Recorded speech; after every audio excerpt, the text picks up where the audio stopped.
Thank you. Motion Chairperson, Public Debt. Thank you, Honorable Speaker. Honorable Speaker, I beg to give notice of the following motion, that this House adopts the report of the Public Debt and Privatization Committee on its consideration of the expenditures of the Consolidated Fund Services under the budget estimates for the financial year 26-27, laid on the table of the House on Tuesday, 2nd June 2026. I thank you, Honorable Speaker. Next order. Order number 7, questions and statements. Onesmus Ngogoyo.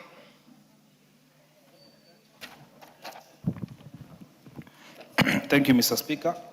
Honorable Speaker, pursuant to the provision of Standing Order 44-2C, I rise to request for a statement from the Chairperson of the Departmental Committee on Housing, Urban Planning, Public Works regarding the collapse of a story building under construction at Olenairi area in Kajiado County, Ololua Ward. Honorable Speaker, on Friday, 8th of May, 2026, an 8-story building that was under construction in Olenairi on parcel number Ngongong 107078, registered under Matthew Kipkoech Keter, partially collapsed, trapping 4 construction workers beneath the rubble. A multi-agency rescue operation was launched to attempt to rescue the trapped construction workers. Regrettably, the conclusion of the rescue mission on the 12th of May, 4 bodies were recovered. They were identified as 1, Douglas Simiu Wesonga, Mr. Emmanuel Mumunya Maende, Jeremiah Mutunga, and Moses Otieno Ngongi.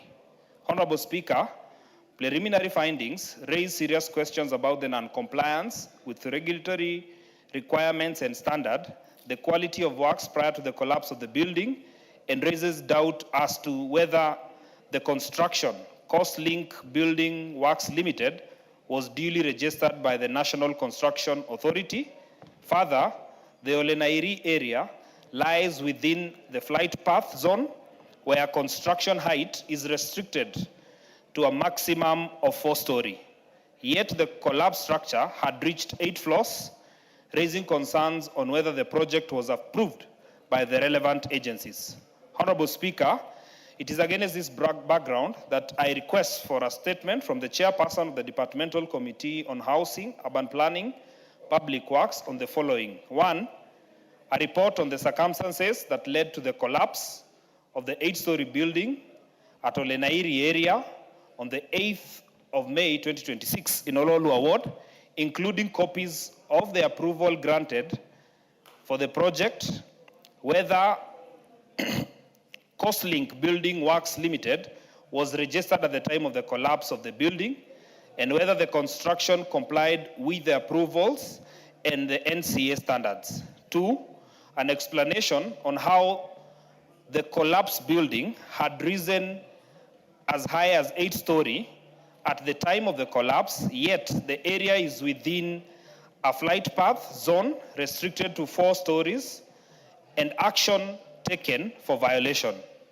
3, the steps taken to resettle tenants and homeowners who have moved as a result of the collapse of this building, and the support being extended to the families of the deceased workers. 4, the measures taken to restore the access road, Olenairi to Ololua, destroyed during the clearance of the rubble from the site of the collapsed building. 5, the measures in place to ensure that the workers across Kenya are covered by adequate occupational safety and health protection and compensation framework. Thank you, Mr. Speaker. Chair Housing. Majority Leader informed the Chair Housing to bring a response in 2 weeks. Speaker. Yes, Ngogoyo.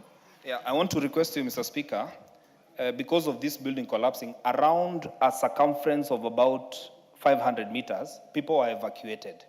1 week would be too long for specifically one question, Because you see, the National Disaster Management Authority was to declare whether there is harm, so that because people are removed from their houses and are outside without any plan. So I want to request that it becomes 1 week, because people are outside, they left their Majority houses. Leader, can you endeavor to Wednesday next week? Or at least a preliminary? We can get the committee to give him a preliminary report next week on Tuesday, Wednesday latest. Thank you. Brighton Yegon, member for Konoin. Yes, I'm requesting for a statement regarding the killing of a minor in Konoin constituency. Honorable Speaker, pursuant to provisions of Standing Order 44-2C, I rise to request for a statement from the chairperson of Departmental Committee on Administration and Internal Security regarding the brutal killing of one Mr. Brian Kiprotich in Konoin constituency. Honorable Speaker, Mr. Brian Kiprotich, a 17-year-old minor, lost his life under unclear circumstances. It is reported that the minor succumbs to injuries sustained following an assault by the security guard while harvesting tea leaves at Brown's East Africa Limited, formerly Unilever Tea, in Konoin constituency. The matter was reported at Konoin Police Station under OB number 11/25/5/2026. However, the family of the deceased is yet to receive any information regarding the arrest and prosecution of the person alleged to have been involved in the incident. Honorable Speaker, it is unfortunate that the minor lost his life in such a cruel and unlawful manner. The incident raises serious concerns regarding the protection of the right to life, the observance of rights of children, and adherence of the rule of law, and it has also triggered widespread hunger, fear, grief among residents of Konoin constituency who demand justice for Brian. This is not an isolated case, as there are several other cases of killings reported in the company. Honorable Speaker, it is against this background that I request Chairperson of Departmental Committee on Administration and Internal Security to appraise the House on the following. Number one, a report on the circumstance surrounding the killing of 17-year-old boy at Brown's East Africa Limited in Konoin constituency.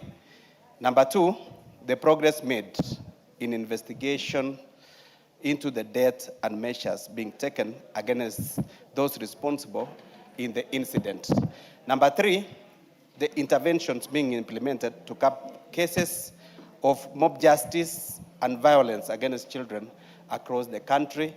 And number four, the measures being taken to ensure companies and institutions observe human rights standards and law procedures in handling suspected wrongdoings. I thank you, Honorable Speaker. Thank you. Thank you. It was directed to Chair Security. Wapi Tongoyo or his Vice Chair? Inform them to respond in 2 weeks. Martha Wangari, member for Gilgil. Thank you, Mr. Speaker. And Mr. Speaker, even as I make this statement, indulge me to thank you and the House on your moment of silence on the Utumishi Academy that you did, and the visits that we got from some members who are here and who are not in the House, but they came. Honorable Speaker, pursuant to the provisions of Standing Order 43, I rise to make a general statement regarding the fire tragedy that occurred at Utumishi Girls Senior School in Gilgil constituency. Honorable Speaker, on the night of Thursday, 28th May 2026, 16 innocent young lives were lost following a tragic fire incident that occurred at Utumishi Girls Senior School, while 79 learners sustained injuries and are admitted in different hospitals in the country. Mr. Speaker, this unfortunate incident has left scores of students, parents, guardians, teaching staff, support staff, and members of the wider community traumatized. To many, life will never be the same again. As you are aware, Mr. Speaker, our country has experienced a similar tragic incident in learning institutions over the years, each leaving behind grief, disruption, and repeated pleas for reform. Various commissions of inquiry, task forces, and investigative bodies have previously made recommendations aimed at strengthening safety and preventing recurrence of such incidents. However, the implementation of these recommendations has remained inconsistent. The Utumishi Girls Senior School has now joined the statistics of another tragedy caused by failure to implement previous reports of safety for our children in schools. Honorable Speaker, I wish to acknowledge and commend the government of Kenya through the Ministry of Education, Ministry of Interior and National Administration, Ministry of Defense, National Police Service, the DCI, the Red Cross team, the medical personnel, the county health services, the emergency responders, the counselors, school leadership, and all stakeholders who have been involved in rescue operations, the medical intervention, psychosocial support, and ongoing coordination following this tragedy. Honorable Speaker, as we reflect on this painful tragedy, we must also acknowledge a difficult reality that the responsibility of raising, guiding, and protecting our children cannot rest solely on our schools or on government. The molding of a child begins at home, it is reinforced in school, and is strengthened by the wider community. These events should compel the public to undertake a national reflection on whether every stakeholder is fully discharging their responsibility. Honorable Speaker, this tragic incident raises urgent and recurring national concerns requiring comprehensive attention, particularly in regard to 1, fire safety preparedness and compliance standards in boarding schools across the country. Number 2, the effectiveness of surveillance systems, including CCTV installation, monitoring and response protocols in learning institutions. Number 3, the adequacy and timeliness of emergency response mechanisms during such incidents. Number 4, the roles and responsibility of school administrators and relevant government agencies in safeguarding learners. Number 5, the psychosocial support system for learners, parents, teachers, and other stakeholders exposed to trauma. And finally, the broader issue of discipline and lack thereof in our institutions. Honorable Speaker, I urge the Ministry of Education through the committee of this House to strengthen oversight by fully decentralizing and operationalizing safety, security, and welfare monitoring mechanisms at the constituency level. Every constituency should have a clearly defined framework, bringing together education officers, school administrations, boards of management, parents, representatives, security agencies, and local leadership to regularly review compliance with safety standards, learner welfare, and discipline management. Prevention must become a local responsibility before it becomes a national crisis. Honorable Speaker, it is also imperative that we empower our learners to be actively involved in the implementation of key recommendations by the relevant ministries and agencies with a specificity on their security. May this tragedy serve as a turning point in our national commitment to the safety, security, and well-being of every learner. I wish to honor and pay tribute to the 16 learners who perished in this tragedy. May their souls rest in eternal peace, and may their families find peace. I thank you, Mr. Speaker. Thank you, Mother. As I give one or two of you to comment, I've been requested by the member for the area that there is serious ongoing homicide investigations. So those of you who want to make interventions, just steer clear of the possibility of prejudicing the ongoing investigations. Majority Leader. Thank you, Honorable Speaker. Honorable Speaker, once again, allow me to begin by conveying my very deep condolences to the families of the young girls who lost their lives in Gilgil, Utumishi Academy. Honorable Speaker, even this afternoon as we welcome the students in the Speaker's Gallery, Thika High School, Muguna Girls, Non Kupir from Kajiado East and St. Angela from Kirene and Muranga, to also take this opportunity to speak to these students and ask them to honor not just the schools where they are attending, but also their parents, their teachers, and their colleagues in the schools. Because, Honorable Speaker, as you have said, cognizant of the fact that there is an ongoing investigation into the tragedy at Utumishi Academy, we must also, as a nation, come together at this time. Not only to speak to ourselves as parents, but also to speak to our students as our children, and implore on them on the need to grow up as responsible citizens. And I say that, Honorable Speaker, because at least I have had time to engage with some of these students today.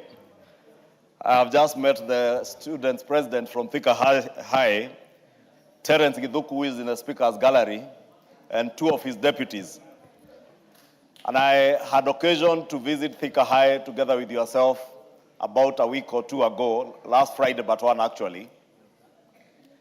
And today, Honorable Speaker, you have presented the contribution of members of parliament, including yourself, and a number of us, to support. And when I went through that list of the students being supported, I've seen some students with fees arrears of up to 120,000 shillings, who, out of the benevolence of members of parliament, they now have support to continue their education. And these are the sacrifices parents make, and we are making as leaders also to support many of these students. When we went to Thika High School, Honorable Speaker, there was a young man who is seated in the speaker's gallery today, Isaac Mwai, who went to the school that I went to, Kikuyu Township Primary School. That young man went to Kikuyu Township Primary School, and he reminded the president when he met him at the science exhibition, that when the president 3 years ago went to commission KCPE at Kikuyu Township Primary School, that young man was a student at Kikuyu Township Primary School. But out of sheer discipline, he's now found himself in Thika High School, a very good school, and together with Terence Githuku and the other students, they are leading a student's body. And I want to speak to these young ones and ask them, please maintain discipline in school as you do at home. Many of the cases you hear, especially in this second term, Honorable Speaker, is because students probably are fatigued and want to go home. If you want to go home, you do not need to burn down anything. Not a dormitory, not a classroom, not a school bus, nothing. Honorable Speaker, I had the governor for Nakuru over the weekend pose the question, could these young ones be learning from us that whenever we want to protest, we must burn down buildings, we must burn down people's shops and people's cars? I saw the other week, people were protesting in Githurai and they had to burn down somebody's car. We must lead by example as leaders, and as parents, not just as leaders, as the people who are parents, anybody who is a parent or an aspiring parent. If we want to protest on anything as a country, let us not have fires everywhere, because these children could be copying from us or from the country. Therefore, I say that careful not to condemn anybody, Honorable Speaker, but to plead with the nation that we learn from our past mistakes. When the school in Ukambani, I think it was Changuli High School, when we lost 67 students in that school, there were measures that were taken, some of which I believe were already in place in this school. But that tells you we have a deeper problem than the physical things that we do. I don't know whether it will be enough to even put fire detectors and fire suppression systems in all these schools, but can we afford it as a country? Will parents be able to afford fire suppression systems in each and every dormitory in our schools, Honorable Speaker? Therefore, it calls for a deeper conversation. It is not enough, Honorable Speaker, today to just point fingers at each other. No, I heard somebody say that Parliament was praying when there was a fire in the school, Honorable Speaker. I know it's also reckless of anybody, whether you're in the media or you are a leader in whatever sphere, to claim that Parliament was praying at a time our children were burning in school, Honorable Speaker. The National Prayer Breakfast is something that rests in our calendar in Parliament. It is known, it is a set date. And we set that date last year. Nobody had planned for this fire, Honorable Speaker. Therefore, that person who was saying that I don't to dignify them with naming them, because they don't need to be dignified from this floor, may I say shame on you that you can take advantage of such an unfortunate incident to just throw barbs at this house. Even prayers, Honorable Speaker, I want to say, prayers work. And we must pray for our children. We must pray for our children in schools, in our homes, and as much as we pray for our nation, Honorable Speaker. Let me say again, this is a time that we are being called to converse individually in our homes with our children, collectively in schools, even on the platforms, political platforms and other platforms that we get, in our churches, because, Honorable Speaker, again, many of our church leaders have become more politicians than politicians. And that's why I continue to honor the Muslim faith, because I never hear anybody in a mosque speaking politics. But for us as Christians, this must be our time for introspection, to ask ourselves, even as we point fingers at administrators in schools, as we point fingers at political leaders, those of us who are serving in the church, where are we failing in shepherding these young ones in the right manner, Honorable Speaker? Because there is a failure somewhere. And I say that without pointing fingers at anybody, saying that it is a time that we need to come together and have a conversation as Kenyans and as humankind, Honorable Speaker, because we have a problem.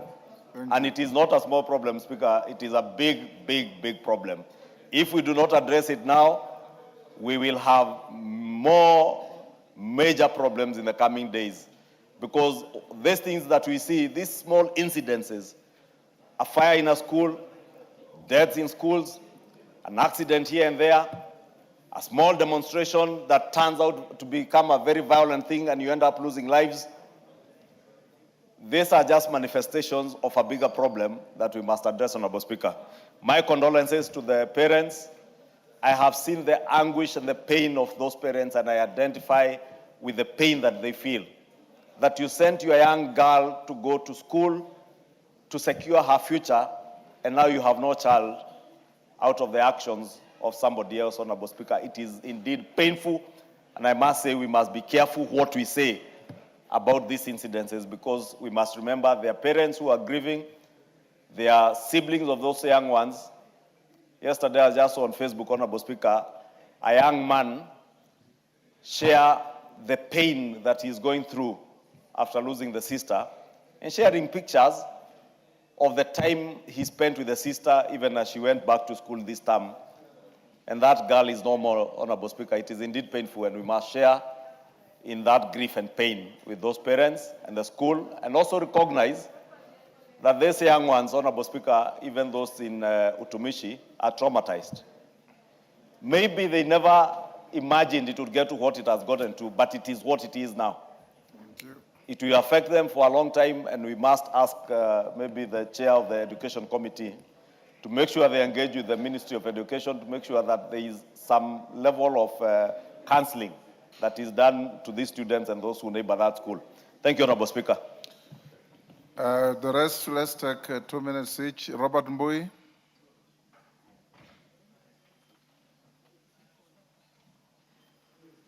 Give Robert Mbui. Is it on this, Robert, or something else? There's a mic next to you. Thank you, Mr. Speaker, for this opportunity. Mr. Speaker, you know, I've actually in my previous life been involved one time in handling a matter of arson in a school. And Mr. Speaker, what was surprising is that the children that were involved in that case of arson, majority of them had no idea why they were involved. And only one is actually the one who had the plan, because the intention was for the school to be closed so that they could go and restock their supply of drugs because they had run out. So sometimes there are very flimsy reasons that are used to cause these cases. And Mr. Speaker, arson is a crime. Unfortunately, when arson leads to people losing their lives, it ends up becoming murder, which is another crime. So the question we are now grappling with is how then do we try a crime that is actually at such a level as murder? Because yes, we know they are children, but then what about the ones who have lost their lives? So, Mr. Speaker, it's a very, very sensitive place we are in, and I want to agree with the Honorable Martha that maybe we don't get into too much into the details, but it is important that as we proceed, the government must come up with maybe a commission of inquiry. I remember a while back we had devil worshipping in schools, and there was a commission of inquiry that dealt with it. So maybe now we need to find out what is it that is making our children, just Kenyan children. Because, Mr. Speaker, this is not a global problem. This is a Kenyan problem. Actually, arson in schools is a Kenyan problem. Are we going to have to do away with boarding schools? Yet we know that their parents and their children who have no alternative but to have their children in boarding. So, Mr. Speaker, I sympathize with the lives of those ones that those families that their children lost their lives. But I think as a government, we must find a solution going forward. But, Mr. Speaker, finally, I want to say the last time we had such cases, the Ministry of Education came up with a raft of measures, which, Mr. Speaker, sometimes is just, it's like we are treating the symptoms instead of the problem. Mr. Speaker, when the ministry says, for example, that they are not going to allow beds that are wooden in schools, I don't think that's really part of that is a solution to the problem. Because if anything, if you look at some of the international schools, they have very beautiful furniture that is wooden. Now, if you say that the beds must be metallic, what about mattresses? Are you going to make the mattresses metallic? Are you going to make the curtains metallic? So we may need to find another solution, not to deal with those things on a half-baked measures. Thank you, Mr. Speaker. Dorothy Kiara. There is a lot of interest, so take a minute each. Thank you, Honorable Speaker. Honorable Speaker, allow me to join Honorable Mother Wangari, MP for Gilgil, in condoling with the families that have lost their loved ones. Honorable Speaker, the immeasurable pain, torture, and torment that these parents are going through, including their teachers, the classmates who are alive, it is immeasurable, Honorable Speaker.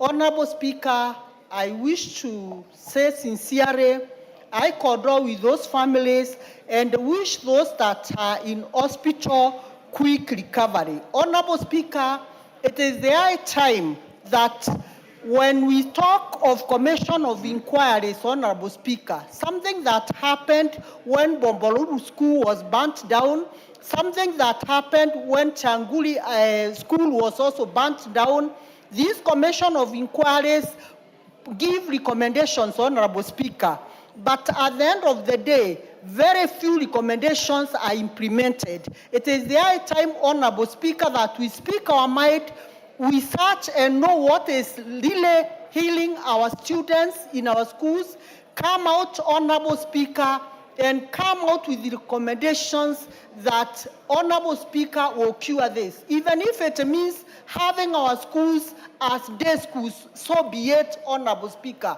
Life is more precious. Otienda Molo. Thank you, Mr. Speaker. Mr. Speaker, I condole with the families that have lost the little ones. And I think we must accept that we have all failed the children who perished. We failed them through the school. We failed them through the government.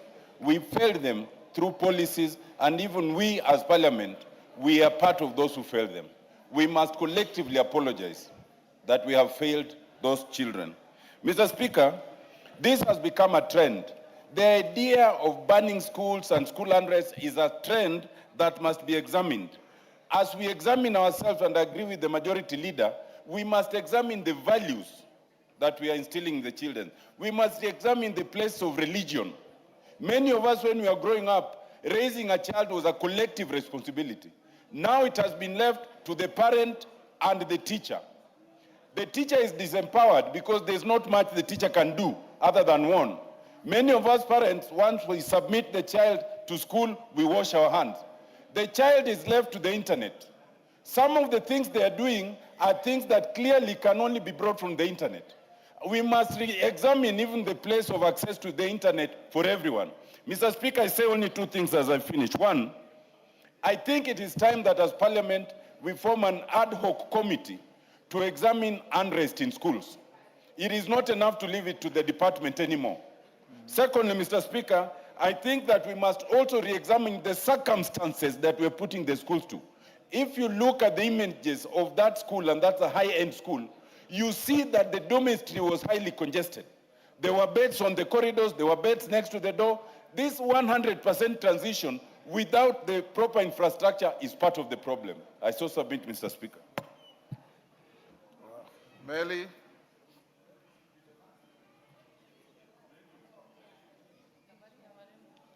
Okay, Melly, yield the floor. You'll speak later. Yes? Let me comment last, yes. Listen to others first. Yes, Mwalimu Taitumu.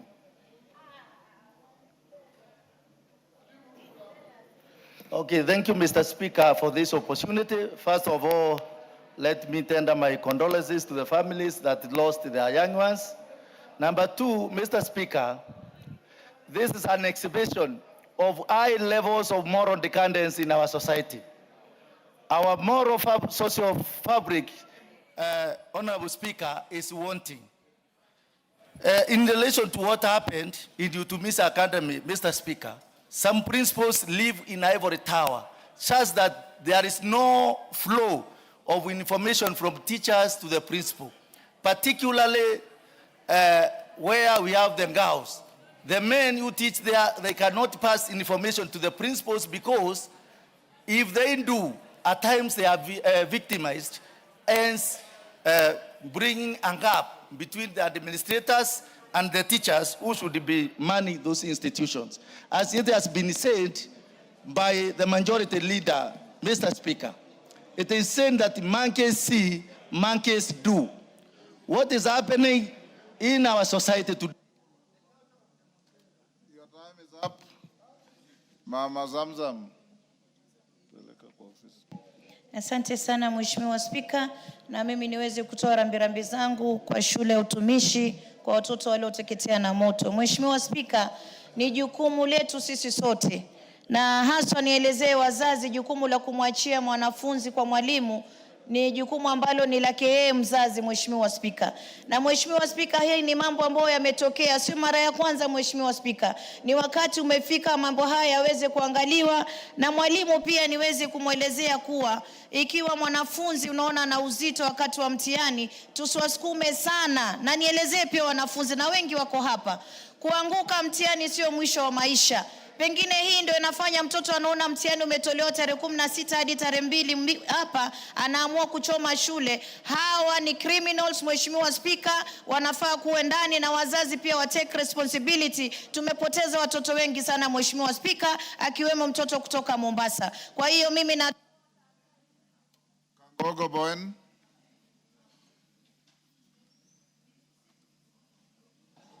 Mr. Speaker, let me join my colleagues also to condole with the family of the 16 girls. Mr. Speaker, and to say as a parliament and as a country, Honorable Speaker, we need to reflect and relook again this issue of boarding schools.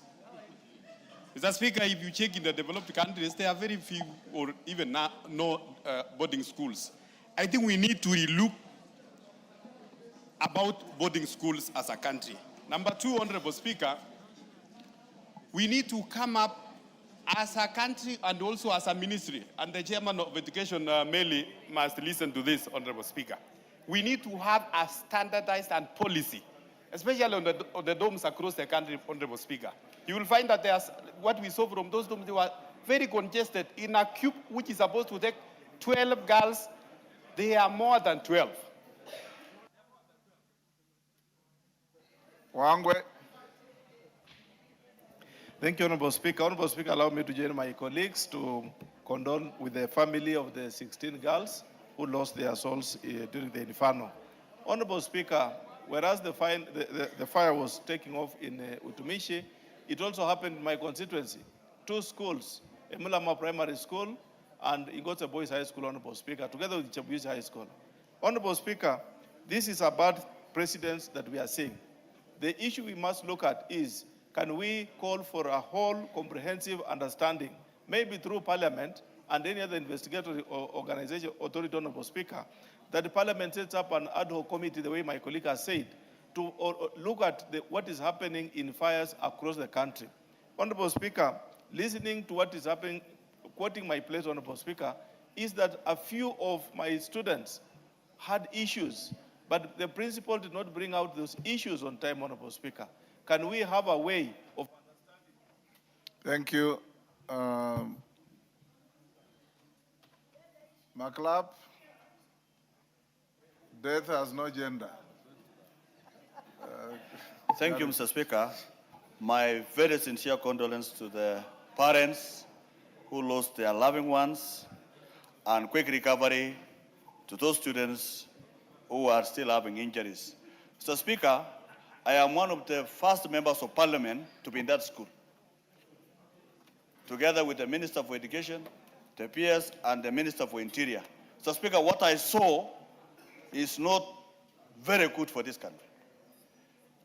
Mr. Speaker, even today, I am equally affected because one of the students comes from Barwesa, and their father is Raymond Kangogo, Chepkonga, and up to today, they don't know where their daughter is because out of the 16, 11 students have not been able to be identified. So, Mr. Speaker, I ask also the forensic people to speed up. Your time is up. We should try to come to an end on this. Wanjala?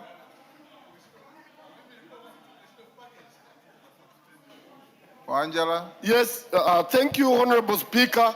First, I send condolences to the parents and Kenyans to have lost young kids. Secondly, Honorable Speaker, I want to advise Kenyans, when they are demonstrating, they should not be burning tires on the roads, because these are some of the things children are seeing, and they want also that when they have a problem, they must burn schools, the way their parents and protesters burn roads. Honorable Speaker, even the parents of those children, or even the parents of those children, I saw them at the police station and they behaved like those children. That means show me your friend and I'll tell who you are. Thank you, Honorable Speaker. Naomi? Thank you, Honorable Speaker. My sincere condolences to the families who have lost their loved ones, the young ones. It is unfortunate that we have lost so many lives as a result of fire in schools. Again, my sincere wishes to those who are in hospital for quick recovery, as I also pray that those students will be given enough counseling, and the parents, because what they are going through is serious and they need proper attention. As a nation, again, we need to seriously address the issue of boarding schools, so that we come up with clear strategies to protect our children from such incidences. Thank you, Honorable Speaker. Millie Odhiambo? Thank you, Mr. Speaker. Mr. Speaker, I give my condolences to the families of the girls who lost their lives. Mr. Speaker, what I want to encourage us, this is not the first time as a country that we are facing this. So let us not have knee-jerk reaction to this situation, condemning parents, condemning teachers, condemning everyone, when this problem might be much bigger than this. Let us, after this, look comprehensively at what the situation is. It's not necessarily about boarding. It may not necessarily about people burning tires, but we could be facing a much deeper problem. Let us, after this, look at what is bedeviling our country, especially our young ones. Mr. Speaker, thank you. Can we end here?